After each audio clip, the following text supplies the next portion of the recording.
Where do you draft these gentlemen in 2026 fantasy football? I'll tell you right now, Colston Loveland's going way too early. Not saying he's not going to be a monster, not saying he can't be the number 2 or number 3 tight end in fantasy in 2026, but we're talking third round value. We're talking number 9 overall. These two gentlemen should not be drafted at their cost of entry, at least not a bunch, maybe 1 or 2 shares somewhere. These two gentlemen, on the other hand, a couple other tight ends are going rounds and rounds later, but have near the upside that this guy Loveland has. And who's my favorite tight end to draft period in 2026? This guy, Brock Bowers. We'll talk about it all right now. Tight End Show, the fantasy football show begins now. From the fantasyfootballshow.com studios, it's the Fantasy Football Show. Monday through Friday, 8 p.m. Eastern. Smitty is also live whenever news breaks. You're watching the Tight End Show.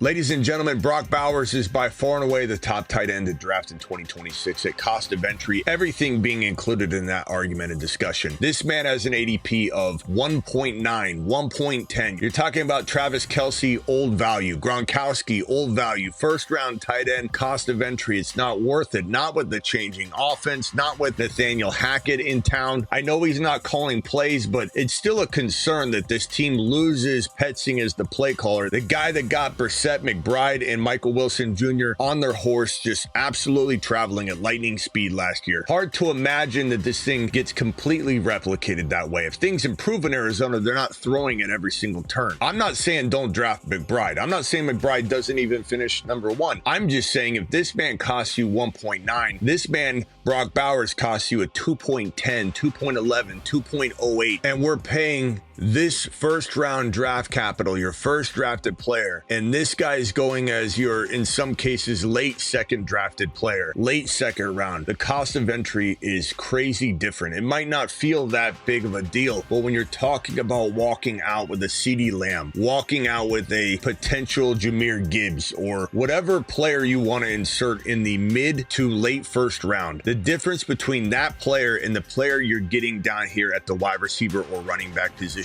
is night and day. But the difference between McBride and Bowers is negligible, and I even believe Bowers will outscore McBride in 2026. You might say, how, Smitty? How can McBride outscore a guy that just exploded and had one of the best tight end seasons we've seen in a decade? Because this man's getting Mendoza. This man's going to have a much improved rushing attack that will cascade back and forth between the pass attack and the run game. You can say the Raiders offensive line, we know that. We know they've got to fix the offensive line. They've got a whole offseason in NFL draft to do it. And Genty is going to feed into this passing attack. Mendoza's quick release. This is different than Geno Smith with Pete Carroll and no blocking whatsoever. Genty was getting handed the football while he was on the ground, tackled.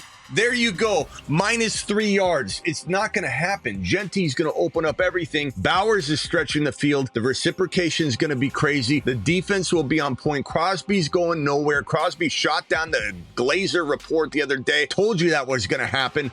Bowers is going to the moon. And even if Bowers underscores a little bit, let's say he's not as good as McBride, he's close, you're still getting that Gibbs or that St. Brown or that potential JJ, whoever you want to say is first round worthy, late first round worthy. You're getting that player in addition to Brock Bowers. And let's just say, without even comparing like who you're deciding between these two, this guy's falling into a territory like late second that has a corresponding top of round 1. You're not taking McBride there. So McBride's not even in the conversation in a lot of what we're saying here. Because Bowers has a 2.10, 2.11, 2.08 ADP, you're not necessarily trying to decide one or the other because McBride's not going to go top of round 1. This is one of the best values in fantasy late second round that you could find. And in a league where you get him at 3.1, 3.2, you might as well just walk straight to the bank, write your team on a napkin, show it to the teller, and they'll say, get this guy in advance, an IOU, whatever he wants, because you have a ticket, a meal ticket to glory with Bowers anywhere near the 2-3 turn. Now, in regards to this Loveland conversation, where this guy, I like him too, guys. Everybody, you're not You're not coming up with something new, a novelty.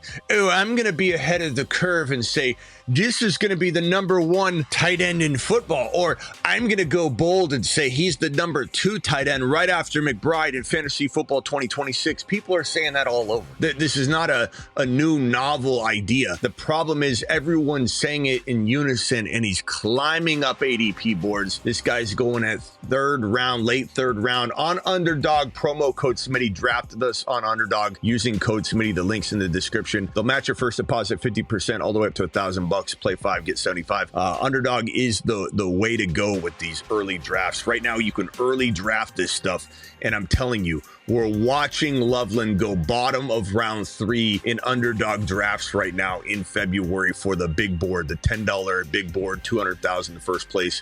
Try it out. Join me in a draft. We draft at midnight almost every single night. Loveland in the bottom 3 is ridiculous because you can get a guy like Warren who could easily be as good, if not better than Loveland. Not saying that you can't have Loveland as the number 2 or number 3 tight end for 2026, but Warren is still in the conversation just because this guy took a dip as Danny Dimes got injured, and this guy who did nothing at the beginning of the year did something at the end of the year. Let's not pretend that one's better than the other based on the season they provided. Warren had many times to shine.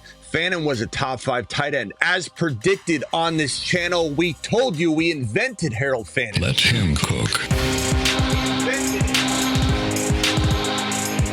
And I'm telling you right now, Harold Fannin Jr. at 6th round ADP. These are their ADPs right now. Warren's 5 to 6 turn type of value. Fannin is mid 6, maybe late 6, top of 6. He kind of bounces all over the place. This cost of entry allows you to do so much more with your 3rd and 4th round picks. This is Breece Hall. This is a wide receiver that still could be considered a fantasy football wide receiver 1. This is Josh Allen if you want the number 1 quarterback in fantasy, or Drake May. This is a territory of picks that you can't replicate anything you're doing here, whereas you can replicate potentially what you're doing here or here over here, if that makes sense. You got to ask yourself, is it possible I get Loveland in this 5 or 6 round territory from Warren and Fannin? The answer is absolutely possible. But can I get the same thing in round 5 or 6 of players I'm getting 3, 4? The answer is probably not. Could you? Sure. Did we draft JSN late in fantasy? Absolutely. We crushed that. Are we getting Joe Burrow late and he ends up producing very similar to Josh? Yeah, okay, there's a chance we do it, but a lesser chance. The chance of you replicating Loveland's value through Fannin and Warren's highly more likely than the other way around. Guys, these are 2 of the best values in fantasy football 2026 when it comes to the tight end position. Another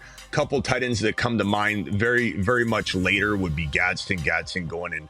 Who knows how late his value, probably somewhere around the 7-8. We'll have a more of an idea what his ADP looks like. Goddard, for some reason, even though he produces so well each and every year, he's a free agent. Where will he be? Where will he be playing ball? Maybe he gets unlocked even more. He's older, but still good value later in a draft. And I'm ashamed of myself that I don't have the graphic for it, but Parkinson, I think, could be a problem for fantasy football owners and those that don't own him in 2026. He's not going to be drafted anywhere in here, but he's a great late grab. I think another 1 or 2, let me just throw out maybe one more player that I think is a fantastic value walking into 2026. Isaiah Likely, a free agent. Where does he land? So where Goddard and Likely go will certainly determine their value, but I do think if I had to nail it down to one, I like Parkinson a lot. It would be of the other tight ends not named Loveland, Warren, Fannin, Bowers, I will probably say Gadsden's my favorite. Miami Mike McDaniel now becomes Malibu Mike. He's taken this team to the promised land. Gadsden to the moon, Warren to the moon, Fannin to the moon, Loveland to the moon, Bowers to the moon, McBride to the moon. They're all a great group of tight ends, but it comes down to cost of entry. Now go win your league.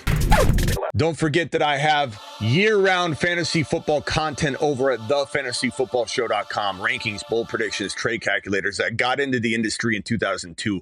We're talking about, remember, the internet was not even available to the average person until about 1997. In 2002, 5 years later, I was combing the internet, couldn't find a trade calculator in sight. I said, screw it, I'll make it myself. Your boy got into the industry to create the trade calculator. I've been crafting it ever since 2002/2003. Bold predictions, Again, the internet wasn't even really around for 5 years. No one was dropping bold predictions. My content was one of the first bold prediction type driven content in the fantasy space, period. I've got 6 bold predictions already up. This is the bread and butter of what I've done for over 20 plus years professionally, but also the new kind of home base for our community is on the live chat 24/7 Patreon, $10 a month, cancel anytime. The links of both of these, the fantasyfootballshow.com, my content site, and the link to the Patreon are in the description of the video. Patreon.com/the fantasy football show, or just click the link in the description of the video. See you all on the next one. And don't forget, I am live Monday through Friday, 8 p.m. Eastern, every single Monday through Friday. I also go live when big news breaks, and I go live at midnight almost every single night. See you on the next one.